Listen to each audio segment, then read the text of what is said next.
The phone in Marcus Whitfield's hand was shaking before he even ended the call. His lawyer's voice was still ringing in his ears, cold and final. "Your son does not want to speak to you. Not this year. Maybe not next year either." Marcus stood alone in the hallway outside the company's holiday party, his tie loose, his chest tight, and for a moment he could not remember how to breathe normally. Inside the party hall, music was playing. Laughter spilled out every time the door opened. Marcus straightened his jacket, forced his face into the calm expression everyone expected from him, and walked back inside like nothing had happened. He was the chief executive officer of Whitfield Logistics, a company with offices in 6 cities and more than 2,000 employees. People respected him. Some feared him. Nobody really knew him. He moved through the crowd, shaking hands, nodding at compliments about the company's growth this year. His eyes kept drifting toward the exit, counting the minutes until he could leave without looking rude. Then he saw a small crowd gathered near one of the tables, laughing at something. Curious, and needing a distraction from his own thoughts, Marcus walked closer. Daniel Reyes, a supervisor from the operations department, was showing photos on his phone to a group of coworkers. Marcus had seen Daniel around the office many times. Friendly, hard-working, always the one organizing birthday cards and small celebrations for the team. But Marcus had never really looked at him closely until now. The photo showed 3 children sitting on a porch, laughing at something outside the frame. Behind them stood a woman with her arms wrapped around all 3 kids, her head tilted back in laughter too. "This was last weekend," Daniel said, smiling. "My daughter tried to teach the dog to skateboard. It did not go well for the dog." Everyone laughed. Marcus found himself staring at the photo a second too long. "That is a nice family," Marcus said quietly, almost without meaning to speak at all. Daniel looked up, surprised to see his boss standing there. "Thank you, sir. They keep me busy, that is for sure." Marcus nodded slowly. He looked at the photo again, at the woman's laughing face, at the children who looked so at ease, so loved. Something old and tired moved inside his chest. "I would give up this whole company," Marcus said, his voice low, almost a whisper, "just to have a family like that." He meant it as a joke. At least, that is what he told himself in the next second, forcing a small laugh to cover the strange silence that followed his words. A few people around him laughed too, awkwardly, unsure if their boss was joking or not. But Daniel did not laugh. He looked at Marcus carefully, the way a person looks when they notice something is wrong beneath the surface. There was a flicker in Marcus's eyes, gone as quickly as it appeared, but Daniel had caught it. Pain, real pain, hiding behind a joke. "Everything all right, sir?" Daniel asked quietly, stepping half a step away from the others so his question would not be overheard. Marcus blinked, as if waking from a small trance. "Of course, just tired. Long year." He forced a smile, patted Daniel on the shoulder, and walked away toward the drinks table, leaving Daniel standing there with his phone still in his hand. Daniel looked down at the photo of his family, then glanced back toward Marcus, who was now standing alone near the window, looking out at the parking lot lights instead of joining any conversation. Something about the moment stayed with Daniel for the rest of the night. He tried to shake it off as he drove home, tried to focus on the road, but the image kept coming back. A powerful man, someone who owned buildings and signed contracts worth millions, standing completely alone in a room full of people who worked for him. When Daniel got home, his wife Karen was waiting up, sitting on the couch with a cup of tea. "How was the party?" she asked. "Good," Daniel said, sitting down beside her. "The food was actually decent this year." Karen studied his face. "But," Daniel exhaled, "something strange happened. Mr. Whitfield saw the photo of the kids and Rosie on the porch. He said something like he would give up the whole company just to have a family like ours." Karen raised an eyebrow. "That does not sound like a joke." "That is what I thought too," Daniel said. For a second, he looked like a completely different person. Not the CEO everyone talks about in meetings, just a tired man. Karen was quiet for a moment, thinking, maybe he is lonely. "Maybe," Daniel said, "but it is not really my business, is it? He is the boss. I am just a supervisor in operations." Karen shrugged gently. "You always say that, and then you end up helping someone anyway." Daniel laughed softly, but the thought did not leave him. That night, lying in bed, staring at the ceiling, he kept thinking about the look on Marcus's face. Not sadness exactly, something closer to hunger. The kind of hunger a person feels when they have everything except the one thing that actually matters. He did not know yet that this one small moment, a joke spoken quietly at a holiday party, would soon turn into something far bigger than either of them expected. The next morning, Marcus arrived at the office earlier than usual, before the sun had even fully risen over the city skyline. He liked the silence of the building at that hour, before phones started ringing and meetings started piling up. It was one of the few times he could sit in his office and simply think, without 100 people needing something from him. But this morning, the silence felt heavier than usual. He sat behind his large desk, looking at the framed photo that used to sit there, a photo of himself, his ex-wife Diane, and their son Ethan, taken years ago at a lake house they used to visit every summer. Ethan was maybe 8 years old in that photo, missing a front tooth, grinning at the camera without any worry in the world. Marcus had put that photo away in a drawer 2 years ago, after the divorce, after Ethan stopped answering his calls. He pulled the drawer open now and looked at it again, dust gathering slightly on the frame's edge. He remembered the joke he had made last night. It had come out of nowhere, slipping past the careful control he kept over himself in public. He was embarrassed by it now, worried that people would talk about it, worried that it revealed too much. But some small part of him also felt relief, as if saying it out loud, even as a joke, had let a little pressure escape from somewhere deep inside. A knock came at his office door. His assistant, Grace, poked her head in. "Sir, your 9 o'clock meeting is in 10 minutes. "Thank you, Grace," Marcus said, sliding the drawer closed and standing up straight, putting his mask back on before anyone else could see behind it. Meanwhile, across the city, Daniel arrived at work with the strange feeling still sitting in his chest. He walked past the operations floor, greeted his team members, checked the schedules for the day, all while his mind kept wandering back to Marcus's face at the party. Around midday, he passed Marcus in the hallway. Marcus nodded politely, the same distant nod he gave to everyone, no different than usual. Whatever had slipped out at the party seemed to be locked away again, hidden behind the same calm expression he always wore. Daniel almost let it go, almost told himself it was none of his business, that CEOs and supervisors did not need to understand each other's private lives, but something in him refused to let it rest so easily. That evening, sitting at the dinner table with his family, Daniel found himself distracted, only half listening as his youngest son talked about a school project involving volcanoes made of baking soda. "Dad, are you even listening?" his son asked, frowning. "Sorry, buddy," Daniel said, smiling and giving his full attention. "Tell me again about the volcano." Later that night, after the kids were asleep, Karen sat beside him on the couch again. "You are still thinking about him, aren't you? The CEO." Daniel sighed. "I keep picturing his face. He has everything people say they want. Money, power, a big office. But he looked like a man who has nothing." Karen took his hand. "You have a good heart, Daniel. That is why this bothers you. But be careful. He is still your boss. There has to be a line somewhere." Daniel nodded slowly, agreeing with her in that moment. He told himself he would let the matter rest, that it was not his place to involve himself in his boss's private struggles. But 2 days later, sitting at his desk during his lunch break, Daniel found himself typing a short message on his phone.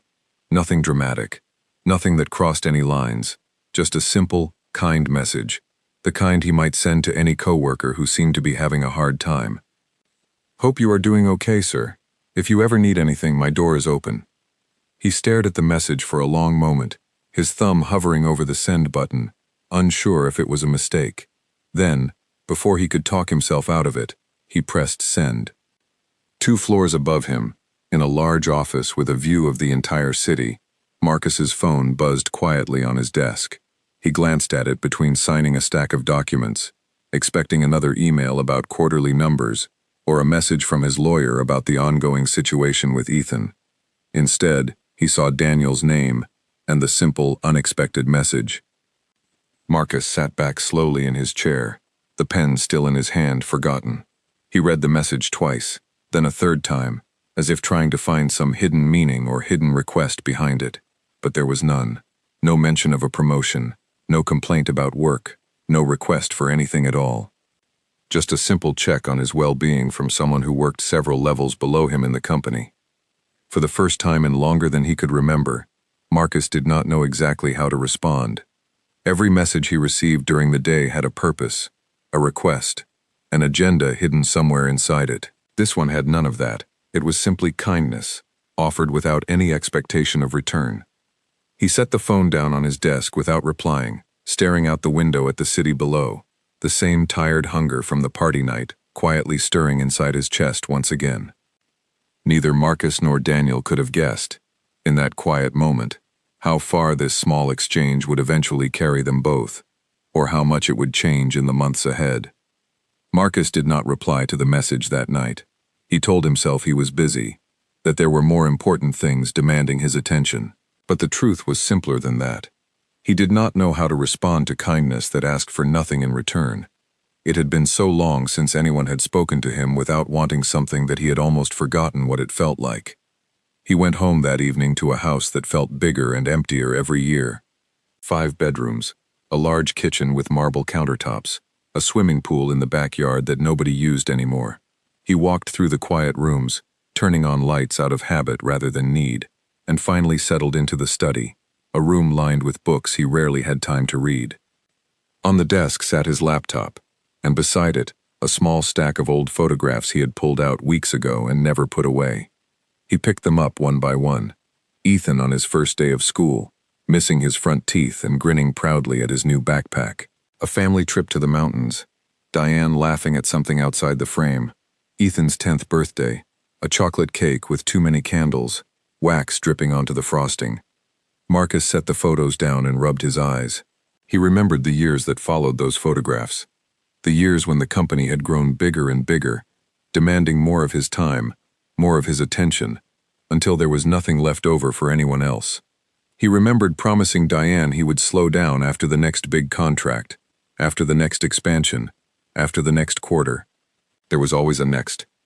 By the time he looked up from the company long enough to notice what he had lost, Diane had already filed for divorce, and Ethan, who was 17 by then, had already decided that his father was someone who showed up for meetings but never showed up for him. Marcus closed his eyes, the weight of those years pressing on his chest. He thought about calling Ethan, just to hear his voice, just to say something, anything. But he knew from experience how that usually went. Silence on the other end. Or worse, a short, cold reply before the line went dead. Instead, he picked up his phone and looked again at Daniel's message. "Hope you are doing okay, sir. If you ever need anything, my door is open." He typed a short reply, deleted it, typed another, deleted that one too. Finally, he settled on something simple. "Thank you, Daniel. That means more than you know." He sent it before he could second-guess himself, then set the phone down and sat in the quiet study for a long time, staring at nothing in particular. The next morning, Daniel saw the reply while eating breakfast with his family. His daughter Lily was arguing with her younger brother Sam about whose turn it was to feed the dog, while Karen tried to referee between sips of coffee. Daniel smiled at the message, a small warmth spreading through his chest. "Good news?" Karen asked, noticing his expression. "Mr. Whitfield replied," Daniel said. "Just said thank you. Nothing more." Karen studied him. "You are getting invested in this, aren't you?" Daniel shrugged. I do not know. I just feel like nobody at that company actually sees him as a person. Everyone sees the CEO. Nobody sees the man." Karen reached over and squeezed his hand. "Just be careful. Boundaries matter, even when your heart is in the right place." Daniel nodded, though the thought lingered with him throughout the day at work. He caught himself glancing toward the executive floor whenever he passed the elevators, wondering what Marcus was doing, wondering if the man was as alone in that big office as he seemed to be. Over the following 2 weeks, small messages passed between them now and then. Nothing frequent, nothing dramatic. A comment about the weather, a brief mention of a difficult meeting. Daniel found himself sharing small details about his own life too. Funny stories about his children, complaints about traffic on the way to work. Marcus, in turn, began sharing small pieces of himself that he rarely shared with anyone. He mentioned, almost in passing, that he used to enjoy fishing before work took over his weekends. Daniel remembered that detail and brought it up again days later, asking if Marcus still had his old fishing gear somewhere. Marcus laughed quietly to himself when he read that message, sitting alone in his office late one evening. Nobody in his professional life ever remembered small details like that. Nobody bothered to ask. One afternoon, Marcus found himself standing outside Daniel's office on the operations floor, something he had never done before. It felt strange being there, out of place among the cubicles and paperwork, the sounds of phones ringing and printers working in the background. Daniel looked up, surprised to see his boss standing at the entrance of his small office. "Mr. Whitfield, is everything all right?" "Everything is fine," Marcus said, feeling oddly nervous, like a much younger version of himself standing in an unfamiliar place. "I was passing by. Wanted to see how things were going down here." It was a weak excuse, and both of them seemed to know it, but Daniel simply smiled and gestured toward the empty chair across from his desk. "Please, sit down if you have a moment." Marcus hesitated only briefly before sitting. The two of them talked for nearly 20 minutes, about the company at first, then slowly drifting into other topics. Daniel mentioned an upcoming school play his daughter was performing in. Marcus mentioned, quietly, that he used to attend Ethan's school plays too, back when Ethan still wanted him there. The mention of Ethan's name hung in the air between them for a moment. Daniel did not push further, sensing the weight behind those words, but he did not ignore it either. "Do you still talk to him?" Daniel asked gently. "Your son?" Marcus's jaw tightened slightly. "Not really. Not for a long time now." "I am sorry," Daniel said simply, without offering empty advice or forced solutions. Sometimes, he had learned, people did not need answers. They just needed someone willing to sit with the truth of their pain for a moment. Marcus appreciated that more than Daniel probably realized.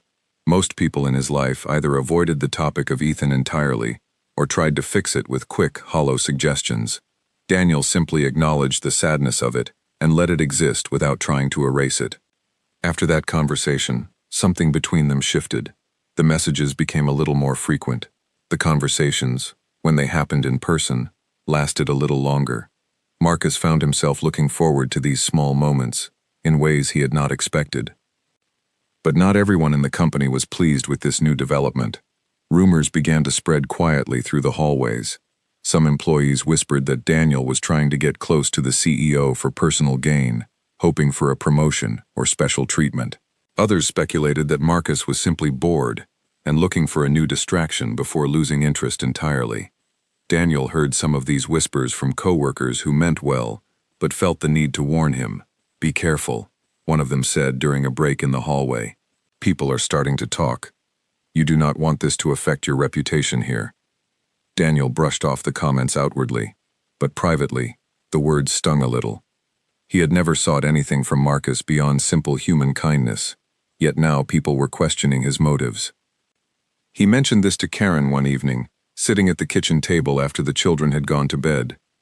"People are saying I am trying to use him somehow," Daniel said, frustration clear in his voice, as if kindness always has to come with some hidden agenda. Karen listened carefully before responding.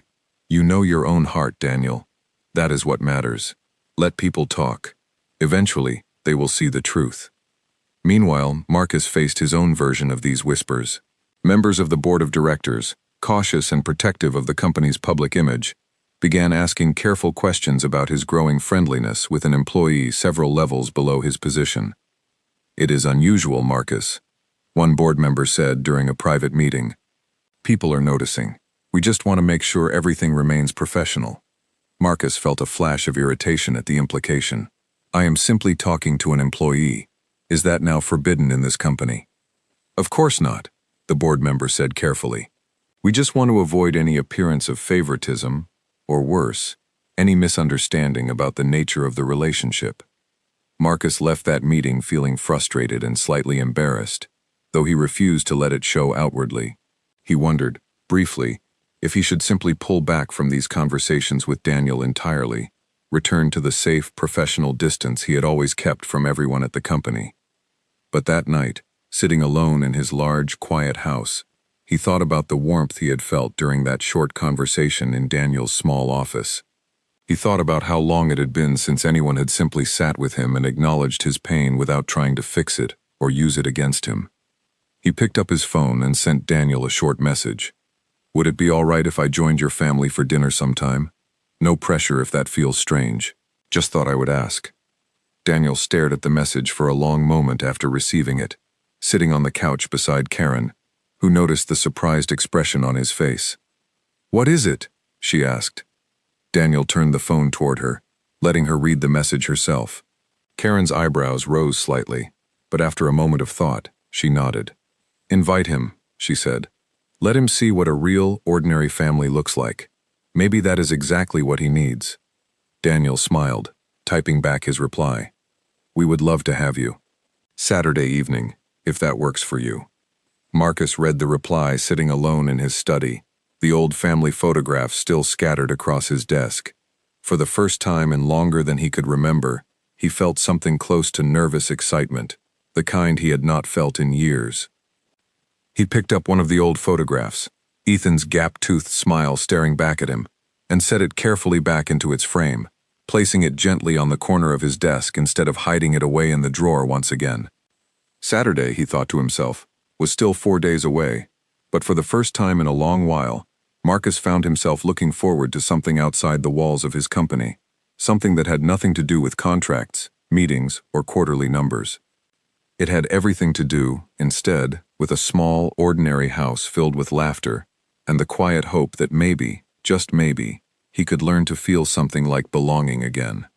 Saturday arrived faster than Marcus expected. He stood in front of his closet for nearly 10 minutes, unsure of what to wear to a simple family dinner, something he had not done in years. He finally settled on plain trousers and a soft blue shirt, leaving his usual suits hanging untouched. He picked up a bottle of sparkling juice and a small box of pastries from a bakery near his house, then hesitated at his car for a moment before driving to the address Daniel had sent him. The neighborhood was quiet, lined with modest houses, nothing like the large estates in his own part of the city. Children rode bicycles along the sidewalk. A dog barked somewhere in the distance. Marcus parked outside a small house with a blue door and a garden full of flowers that looked slightly overgrown but full of life.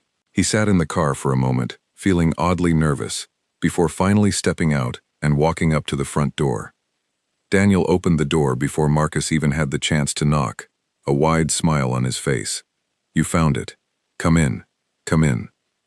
The moment Marcus stepped inside, he was hit with the smell of something delicious cooking in the kitchen, mixed with the sound of laughter and the thumping of small feet running across the living room floor. Dad! Sam took my drawing again! Lily shouted from somewhere upstairs.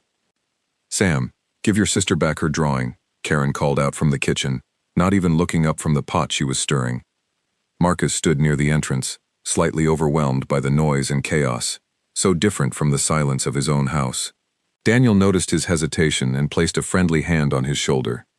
It is always like this here, Daniel said, laughing. Loud, messy, but good. Come, let me introduce you properly. Karen walked out from the kitchen, wiping her hands on a small towel, and extended her hand warmly. Mr. Whitfield, we are glad you could come. Please, call me Marcus, he said, shaking her hand. And thank you for having me. I did not want to intrude. Nonsense, Karen said, waving off the comment. The more the better around here. The children came running down soon after, Lily first, followed by Sam, and finally the youngest, a small boy named Oliver who hid shyly behind Daniel's leg the moment he saw a stranger in the house. This is Mr. Whitfield, Daniel said gently, crouching down to Oliver's level. He works with Daddy. Oliver peeked out cautiously, studying Marcus for a long moment before finally offering a small wave. Dinner was served shortly after, a simple but delicious meal of roasted chicken, vegetables, and warm bread. The table was slightly too small for everyone, elbows bumping occasionally, but nobody seemed to mind. Conversation flowed easily, jumping from school stories to funny things the dog had done that week, to Lily's excitement about her upcoming school play. Marcus found himself laughing more than he had in months, genuinely laughing, not the polished, practiced laugh he used during business dinners. At one point, Sam asked him directly, "Do you have kids too?" The table went quiet for a brief moment. Daniel glanced at Marcus, unsure how he would respond. Marcus set his fork down gently. I have a son. His name is Ethan. He is grown up now, about to turn 25. Does he come to visit you? Sam asked innocently, unaware of the weight behind the question. Not very often, Marcus said honestly, his voice steady despite the ache behind the words. We had some difficult years. I was not always there for him the way I should have been. Karen gently redirected the conversation after that, sensing the discomfort, but Marcus appreciated that nobody rushed to fill the silence with empty comfort or forced advice. They simply let the truth sit there for a moment before moving forward naturally. After dinner, the family settled into the living room. Lily insisted on showing Marcus her latest drawing, a colorful picture of their dog attempting to skateboard, the same story he had heard at the holiday party weeks earlier. Marcus admired the drawing with genuine appreciation, asking Lily thoughtful questions about her artistic choices, which delighted her immensely. Later, as the evening wound down and the children were sent off to get ready for bed, Marcus sat with Daniel and Karen in the living room, a cup of tea in his hands. Thank you for this, Marcus said quietly. I cannot remember the last time I felt this normal. You are welcome here anytime, Karen said sincerely, truly. Marcus looked around the modest living room, at the toys scattered across the floor, the family photos hanging slightly crooked on the walls, the warmth radiating from every corner of the house, despite its simplicity. It was nothing like his own home, yet it felt more alive than his house had felt in years. When Marcus finally left that night, driving back through the quiet streets toward his large, empty house, he felt a strange mixture of comfort and sorrow. Comfort from the warmth he had just experienced, sorrow from the realization of how much he had missed by prioritizing work over moments exactly like this one. Over the following weeks, the visits became a regular occurrence. At first, Marcus would only stop by occasionally, staying for a short while before politely excusing himself. But slowly, his visits became longer, more frequent, until he was joining the family for dinner almost every week. He began remembering small details about each child: Lily's love for drawing animals in unusual situations, Sam's growing interest in building model airplanes, Oliver's shy nature slowly warming up until he would run to greet Marcus at the door, no longer hiding behind his father's leg. Marcus found himself buying small gifts occasionally, nothing extravagant, just thoughtful items that matched each child's interests. A new set of colored pencils for Lily, a model airplane kit for Sam, a small stuffed animal for Oliver. Karen noticed the growing bond and mentioned it to Daniel one evening after Marcus had left. He is becoming part of the family, isn't he? Daniel nodded, smiling. I think he needed this more than any of us realized. But not everyone viewed this growing bond with the same warmth. Back at the company, the rumors that had started quietly weeks earlier began to grow louder and more persistent. Employees whispered in hallways and break rooms, speculating about the true nature of Daniel's relationship with the CEO. He is probably angling for a big promotion, one employee muttered during a lunch break, unaware that Daniel was standing nearby. Or maybe there is something else going on, another employee added, lowering her voice but not quite enough. Why else would the CEO be spending so much time with one employee's family? Daniel overheard enough of these comments to feel their sting, though he tried his best to ignore them and continue with his work as usual. He mentioned the growing rumors to Marcus one evening during a quiet moment after dinner, once the children had gone to bed. People are talking at the office, Daniel admitted. Some of them think I am trying to use this friendship for personal gain. Marcus's expression darkened slightly with frustration. That is ridiculous. You have never asked me for anything. I know, Daniel said, but perception matters, especially in a company like ours. I do not want this to affect either of us. Marcus considered this for a long moment. Would it help if I addressed it directly? Made it clear that this friendship has nothing to do with the company. Daniel shook his head slowly. I do not think that would help. It might only draw more attention to it. The two of them sat in thoughtful silence for a while, both aware that this growing friendship, though genuine and meaningful, existed within a complicated web of professional expectations and public perception. Meanwhile, the board of directors grew increasingly uneasy about the situation. During a private meeting, one senior board member raised the issue directly with Marcus. This needs to stop, or at least slow down significantly, the board member said firmly. The optics are becoming a real concern for shareholders and employees alike.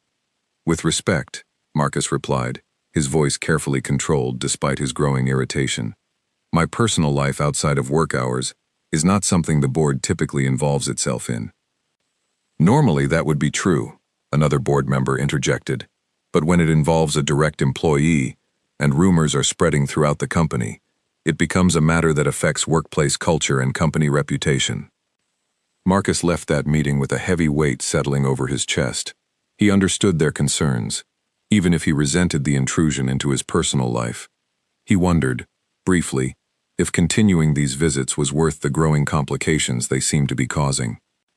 That night, he sat alone in his study, staring at the small stuffed animal he had almost given to Oliver during his next visit, still sitting in its bag on his desk. He thought about Lily's drawings, Sam's excitement over his model airplanes, the warmth of Karen's kitchen, and Daniel's quiet, unwavering kindness that had started this entire journey. He also thought about Ethan and the years of silence between them, and how this new friendship with Daniel's family had slowly begun to soften something inside him that he thought had gone numb for good. Marcus picked up his phone and sent Daniel a message. I know things are complicated right now, but I do not want to stop these visits. They matter to me more than I can properly explain. Daniel read the message quietly that night, sitting beside Karen on the couch. He looked at his wife, unsure of what to say. What do you think? He asked her. Karen thought for a moment before answering. I think some things are worth a little difficulty. He is not just your boss anymore, Daniel.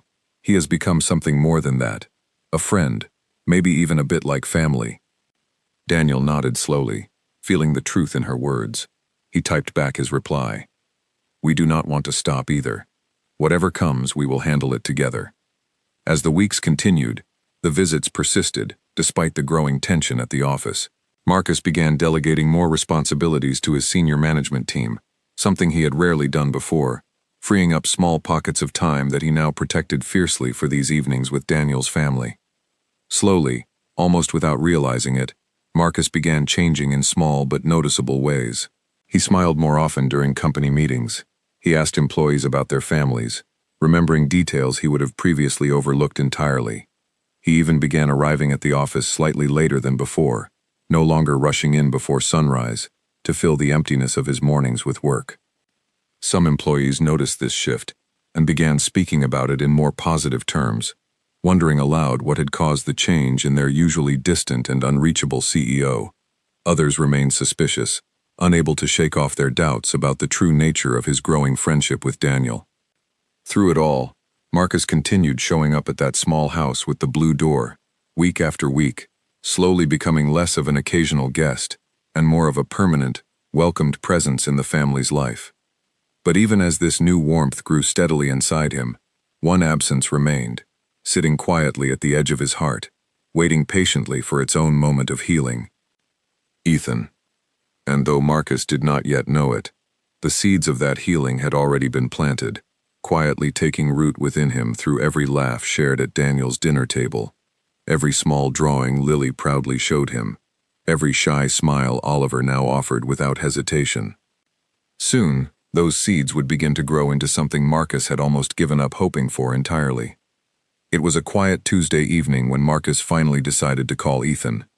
He had rehearsed the words in his mind 100 times, sitting alone in his study with his phone in his hand, the same way he had sat there weeks ago staring at old photographs.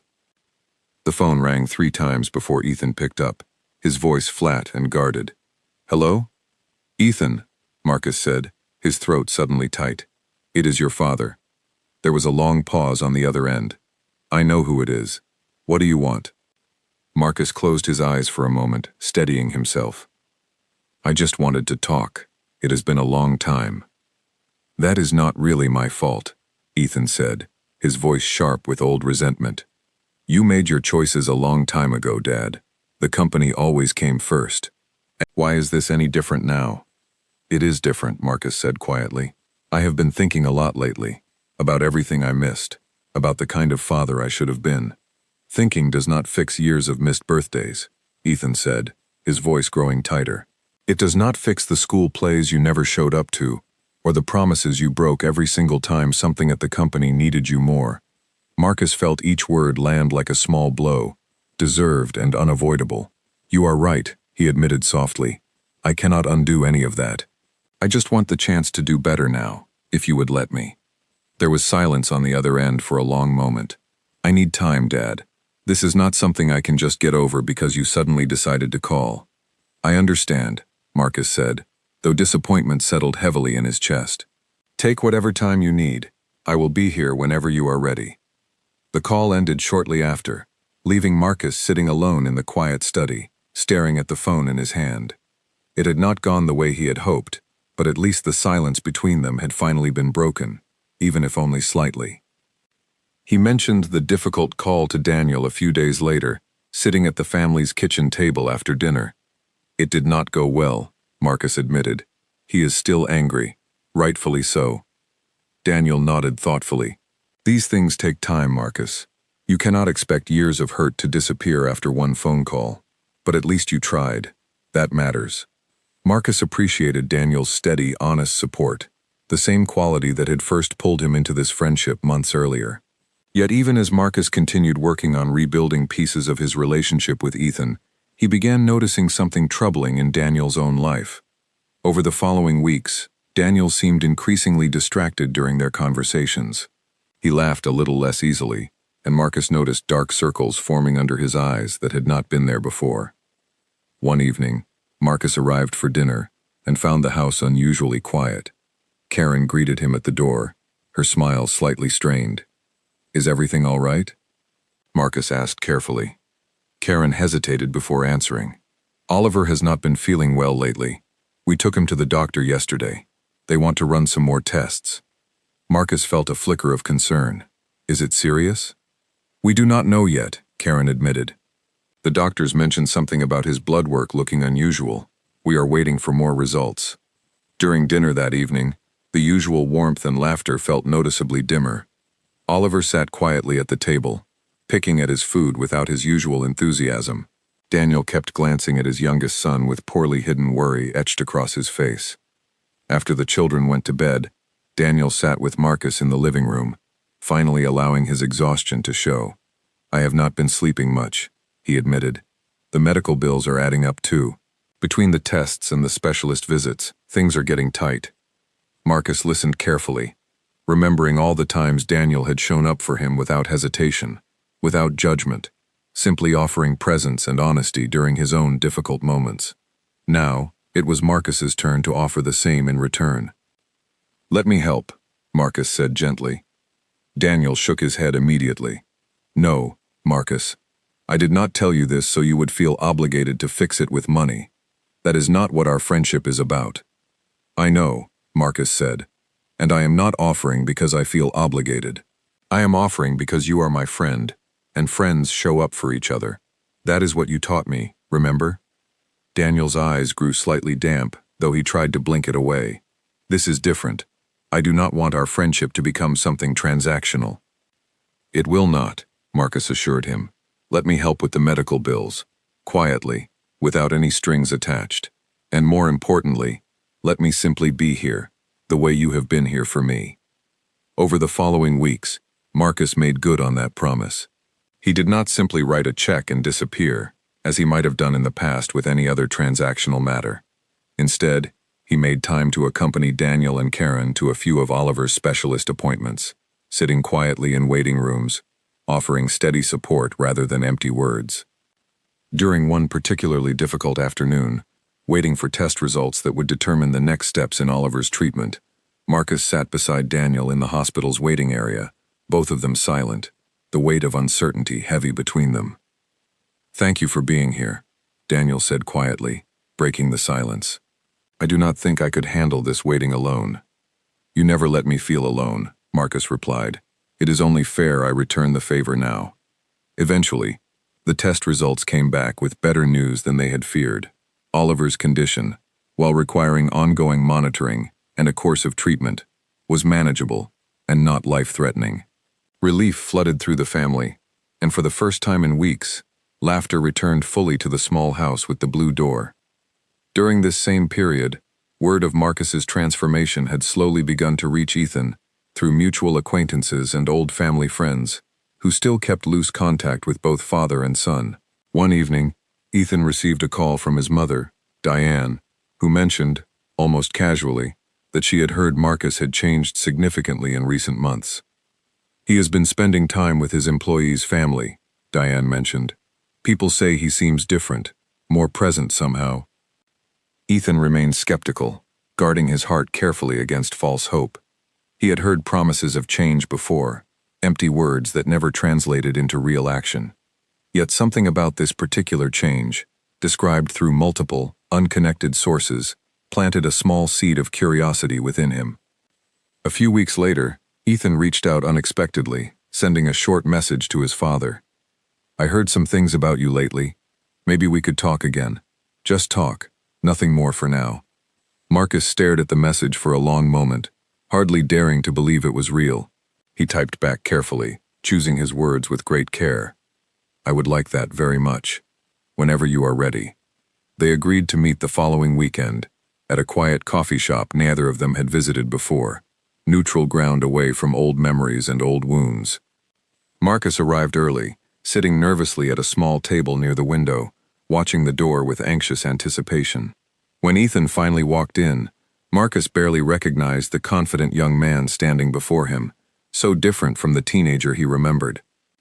"Ethan," Marcus said, standing up slowly. "Thank you for coming." Ethan nodded stiffly, sitting down across from his father without immediately meeting his eyes. "I am not promising anything, Dad. I just wanted to see for myself if what people are saying about you is actually true." Marcus nodded, understanding the caution behind his son's words. "That is fair. I do not expect anything either. I am just grateful for the chance to sit here with you." The conversation began slowly, filled with careful pauses and cautious honesty. Marcus spoke for the first time about the years he had lost himself in work, about the emptiness he had only recently begun recognizing within himself. He mentioned Daniel's family, the warmth he had found in their small, ordinary home, and how it had shown him everything he had missed by prioritizing the company over his own family for so many years.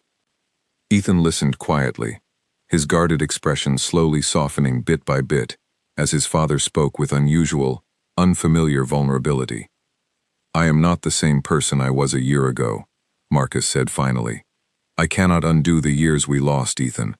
But I want to try, however slowly, to build something new between us, if you will let me." Ethan remained quiet for a long moment, staring down at his coffee cup, before finally looking up and meeting his father's eyes directly for the first time since he had walked in. "One conversation will not fix everything," Ethan said carefully. "But maybe we could try, slowly." Relief and hope flooded through Marcus's chest, tears gathering unexpectedly at the corners of his eyes. "Slowly is more than enough for me," he said softly. "Thank you, Ethan." That evening, driving home from the coffee shop, Marcus felt lighter than he had in years, as though a heavy weight he had carried for so long had finally begun to lift, piece by piece, from his shoulders. He thought about Daniel, about Karen, about Lily's drawings and Sam's model airplanes, and Oliver's shy, healing smile. He thought about the small, ordinary house, with the blue door that had become, unexpectedly, a place of profound transformation in his life.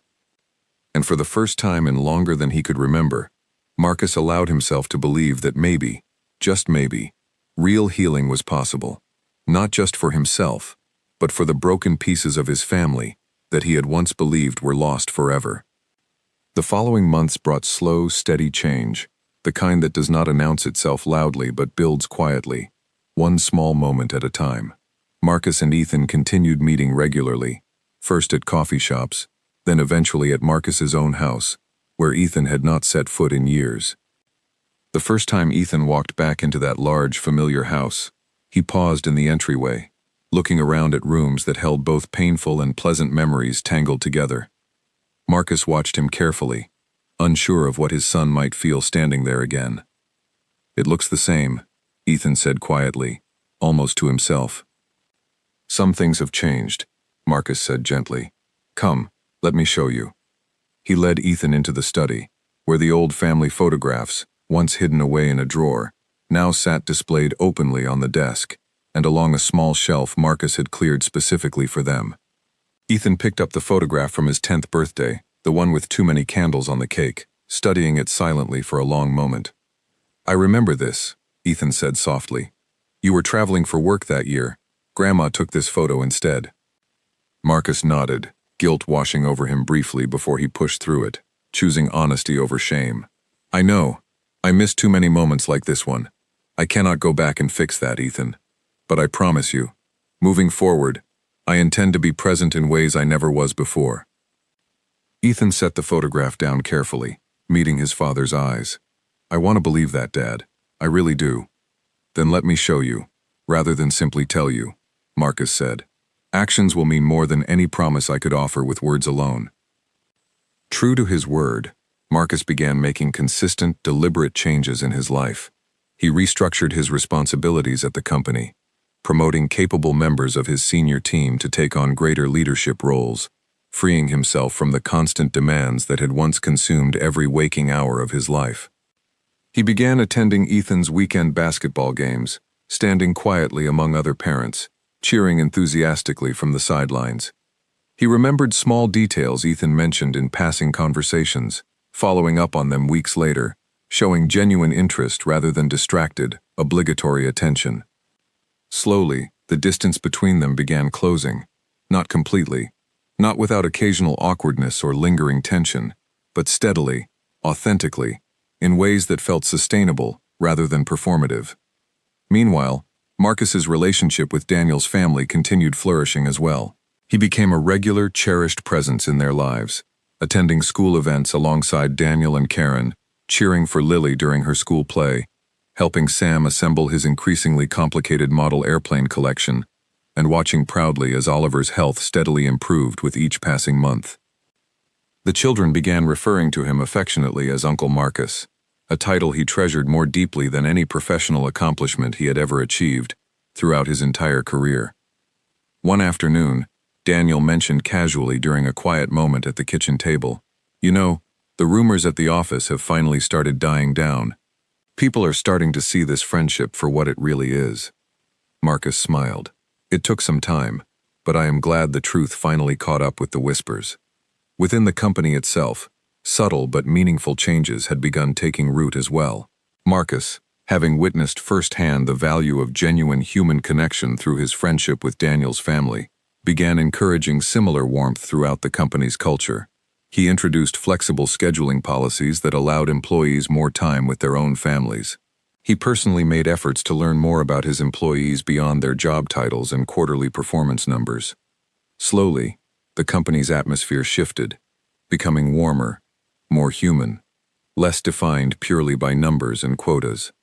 Employees noticed the change in leadership, appreciating a workplace culture that finally seemed to value their well-being alongside their productivity. As the holiday season approached once again, nearly a year after that fateful comment at the previous year's holiday party, the company prepared for its annual celebration. Marcus arrived this time not rushing in from a difficult phone call, not carrying the same heavy weight of loneliness he had carried the year before. Instead, he arrived with Ethan by his side, having invited his son to join the company gathering for the first time in years. Ethan, though initially hesitant, agreed, curious to witness firsthand the environment his father had described so warmly over recent months.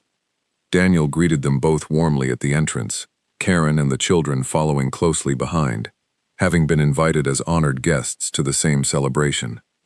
"Ethan, this is Daniel," Marcus said, pride evident in his voice. "And this is his wonderful family, Karen, Lily, Sam, and Oliver."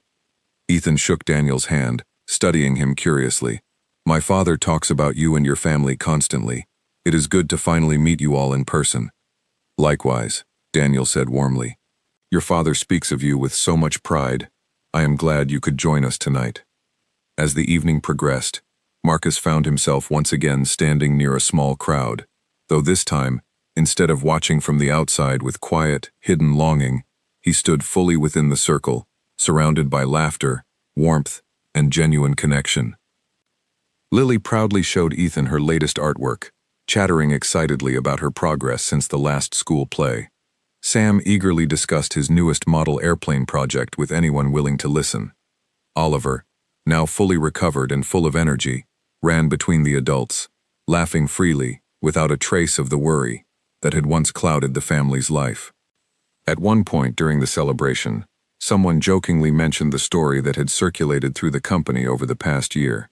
The story of how a simple comment at last year's holiday party had somehow blossomed into genuine friendship and unexpected family healing. Marcus smiled, glancing first toward Daniel, then toward Ethan standing comfortably beside Karen and the children, finally resting his gaze on the family photograph he now proudly carried in his wallet, a new addition alongside the old ones from years past. It started as a joke, Marcus admitted, his voice steady and genuine. But somewhere along the way, it became the truest thing I have ever said. Daniel raised his glass slightly in a quiet, private toast between friends. To family, he said simply, whether we are born into it or find it unexpectedly along the way. Marcus raised his own glass, meeting Daniel's eyes with deep, sincere gratitude. To family, he repeated softly, feeling for the first time in longer than he could remember that he finally, truly belonged. As the celebration continued around them, laughter and warmth filling every corner of the room, Marcus stood surrounded by both the family he had lost and slowly begun rebuilding, and the family who had unknowingly shown him the way back home. What had begun as an offhand comment, spoken quietly out of old, hidden pain, had transformed unexpectedly into the most meaningful chapter of his entire life, proving that sometimes the smallest, most unplanned moments carry within them the seeds of the greatest transformations we could ever hope for.